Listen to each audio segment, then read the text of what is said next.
মই এটা ছাইটৰ ঠিকাদাৰ হিচাপে কাম কৰিছিলোঁ, য'ত বহু পুৰুষ মহিলাই শ্ৰমিক হিচাপে কাম কৰিছিল। এদিন সন্ধিয়া কাম শেষ হ'লে সকলো শ্ৰমিক আৰু শ্ৰমিক মহিলাই হাত-ভৰি ধুবলৈ ধৰিলে। মজদুৰসকলে কেৰাহী, বাল্টি আৰু ফুয়াৰ সংগ্ৰহ কৰিবলৈ ধৰিলে। মজদুৰ কেইজনমানে মোৰ মটৰ চাইকেলৰ চাৰিওফালে মৌ-মাখিৰ দৰে উৰিবলৈ ধৰিলে। মই তেওঁলোকৰ টেনট্ৰাম ভৰা অভিব্যক্তি চাই আছিলোঁ আৰু অভিযোগেৰে ভৰা মনোমোহাৰ কথা শুনি আছিলোঁ। সেইদিনা স্থানীয় বজাৰৰ আয়োজন হোৱাৰ বাবে কাম কৰা সকলে মজুৰি পাইছিল যদিও প্ৰয়োজন অনুসৰি বজাৰৰ দিনটোৰ আগতেই শ্ৰমিকসকলে মোৰ পৰা টকা বিচাৰিছিল। ৰমলাই মোক টকা বিচাৰি আছিল আৰু মই অনিচ্ছুক হৈ পৰিলোঁ। আনজন শ্ৰমিকেও হুলস্থুল কৰিবলৈ আৰম্ভ কৰিছিল যদিও মোৰ মনোযোগ মোৰ মটৰ চাইকেলৰ আইনাখনৰ ওপৰত আছিল, য'ত নতুন শ্ৰমিকৰ মুখখন দেখা পাইছিলোঁ। ৰেখা নামৰ এই শ্ৰমিকজন যোৱা ৫-৬ দিন ধৰি কামত আহিছিল। ৰেখাৰ ৰং গোলাপ, চোকা বৈশিষ্ট্য আৰু চিকণ শৰীৰ আছিল। মই তাইক অত্যন্ত ধুনীয়া বুলি পাইছিলোঁ। মোৰ চুক্তিখন ২-৩ ঠাইত চলি আছিল, গতিকে মই ইয়ালৈ কেৱল সন্ধিয়াহে আহিছিলোঁ। প্ৰথমবাৰৰ বাবে ৰেখাক দেখাৰ সময়ত মই এনেকুৱা আছিলোঁ, এই কয়লাৰ ঢেঁকীটোত এই হীৰাটো ক'ৰ পৰা আহিল। আগধন বিচৰাসকলক ৩০০ টকা দিলোঁ। ৰমলাই মোৰ নোট ভৰ্তি মণিবেগটো দেখি লোভী চকুৰে ক'লে, মোৰ মণিবেগত ইমান টকা আছে আৰু আপুনি মোক ৩০০ টকাও দিয়াৰ অজুহাত দেখুৱাইছে। কিন্তু তেওঁ কেতিয়াও নাকচ নকৰে, মই ক'লোঁ। তাৰ পাছত ৰেখাই শুনি জোৰেৰে ক'লে, হেই মুনিন, আন কোনোবাই আগধন বিচাৰে নেকি? কিন্তু ৰেখাই যেন একো শুনাই নাই। তাৰ পিছত মই তেওঁৰ ফালে চাই ক'লোঁ, কি বিচাৰে? ৪০০ বা ৫০০ টকা? কাইলৈ মই গোটেই টকাসোপাটো লৈ যাম। ৰেখাই মুখ ফুটাই ক'লে আৰু পানখন তুলি লৈ গুচি গ'ল। মোৰ লোভী চকু দুটাই তাইক আকৰ্ষণ কৰিছিল।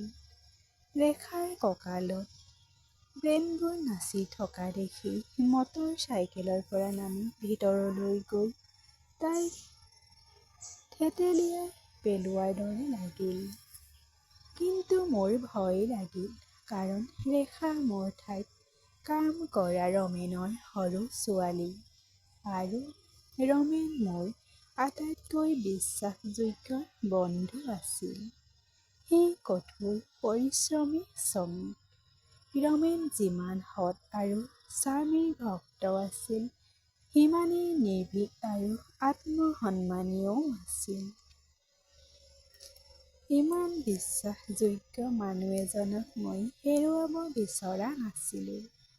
এদিন ৰেখাই নিজৰ বস্তিৰ বাহিৰত বহি শাৰী পিন্ধি কাপোৰ ধুই আছিল।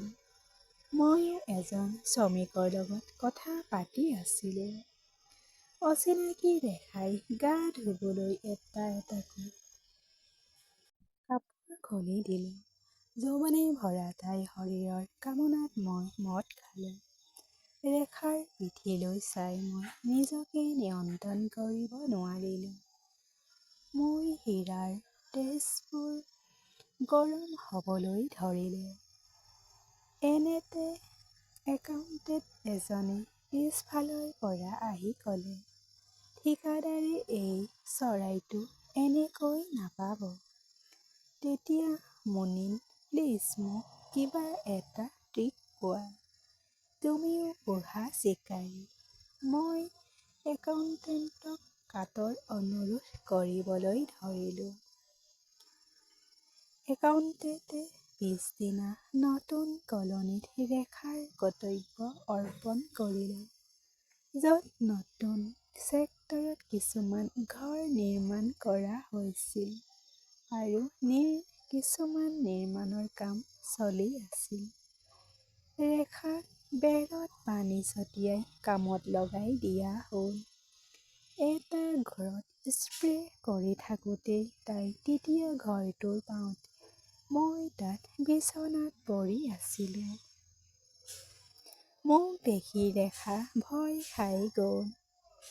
ৰেখাই একো বুজি পোৱাৰ আগতেই মই বাষ্পীয় দৰে তাইৰ ওচৰত গুলীচালনা কৰিলোঁ। ৰেখাৰ মুখখন হেঁচা মাৰি ধৰি বিচনাখনত থৈ তাইৰ গোলাপী ওঠ দুটাত মৰম কৰিব ধৰিলোঁ।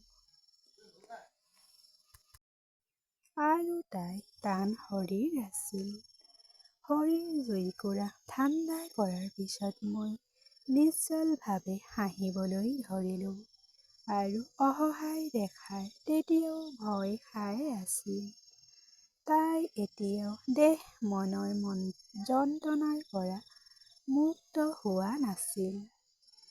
কাপোৰযোৰ চোৱা-চিতা কৰি চকুলো বৈ আহিল। ৫০০ টকীয়া নোট এখন তেওঁৰ ফালে দলিয়াই দি ক'লোঁ, ৰাখক, মোৰ তোৰ কামত আহিব। মোৰ ইচ্ছা পূৰণ হ'ল। বৰ সুখী হ'লোঁ। মই সুখী হৈ একাউণ্টেণ্টক ৫০০ টকা দিলোঁ। ঠিকাদাৰ ছাৰ, ৰেখাই যদি ৰমেনক কয় আচৰিত হ'ব। সেই একাউণ্টেণ্ট আপুনি অপ্ৰয়োজনীয়ভাৱে ভয় খাইছে। ৰেখাই তেওঁক একো নক'ব। তাই গোটেই দিনটো মূৰত আদৰ কৰে আৰু তাৰ পিছত ক'ৰবাত তাই ৩০০ টকা পায়। তাই স্পৰ্শ কৰাৰ বাবে ৫০০ টকা দিছোঁ। ইয়াত তাইৰ কি ক্ষতি? একাউণ্টেণ্টে ক'লে, কিন্তু ৰেখাৰ বেলেগ ধৰণৰ মহিলা। হেৰা, সকলো মহিলা একেই, মই আকস্মিকভাৱে ক'লোঁ। পিছদিনা ৰেখা কামলৈ আহিলে মোৰ বাকী থকা সন্দেহবোৰ গুচি গ'ল। কিছু নিসংগতা বিচাৰি পাই সুধিলোঁ, ৰেখা তুমি সুখী নেকি? ৰেখাই একো কোৱাৰ সলনি হাঁহি মাৰি থাকিল। মই ৰোমাণ্টিক হৈ পৰিলোঁ। মই যেতিয়া তাইৰ হাতত ধৰি তাইক মোৰ ফালে টানি আনিলোঁ, তাই ক'লে, আজি নহয়, কাইলৈ। মোৰ কথাত বিশ্বাস কৰক। মই বৰ সুখী হৈছিলোঁ। ৰেখাৰ দৰে ধুনীয়া মহিলা এগৰাকীয়ে নিজৰ ইচ্ছাৰে কাইলৈ প্ৰতিশ্ৰুতি দিছিল। মই আকৌ বল প্ৰয়োগ কৰাটো উচিত বুলি নাভাবিলোঁ। কালিৰ মধুৰ সপোন লৈ ঘৰলৈ আহিলোঁ। মোৰ পত্নী জবা থিয় হৈ আছিল। চকু দুটা ফুলি উঠিছিল, যেন বহুদিন ধৰি কান্দিছে। মোৰ মূৰটো জোকাৰি গ'ল। সুধিলোঁ, কি হ'ল? একো নাই। জবাৰ মাতটো বশ হৈ পৰিল। কিবা বেয়া খবৰ আহিছে নেকি? নাই, ৰমেন আহিছিল। ৰমেনৰ নাম শুনি মই থতমত খালোঁ। মই সুধিলোঁ, কিয় আহিছিলে? তেওঁ এই নোটখন দিছে। মই ভয় খাইছিলোঁ। মই ক'লোঁ, এই নোটখন আপোনাৰ ওচৰলৈ কেনেকৈ আহিল? মোৰ পত্নীয়ে কৈছিল, তুমি ৰেখাক দিলা নহয়। হয়, তেওঁ মজুৰি বিচাৰিছিল। কিন্তু ৰমেনে তোমাক কিয় দিলে? মই সুধিলোঁ, হে ৰাণী। তাই নিমাত হৈ থাকিল যদিও তাইৰ চকুৰ পৰা অবিৰতভাৱে চকুলো বৈ আহিছিল। মই বুজিলোঁ যে তেওঁ গোটেই কাহিনীটো জানিবলৈ লৈছে।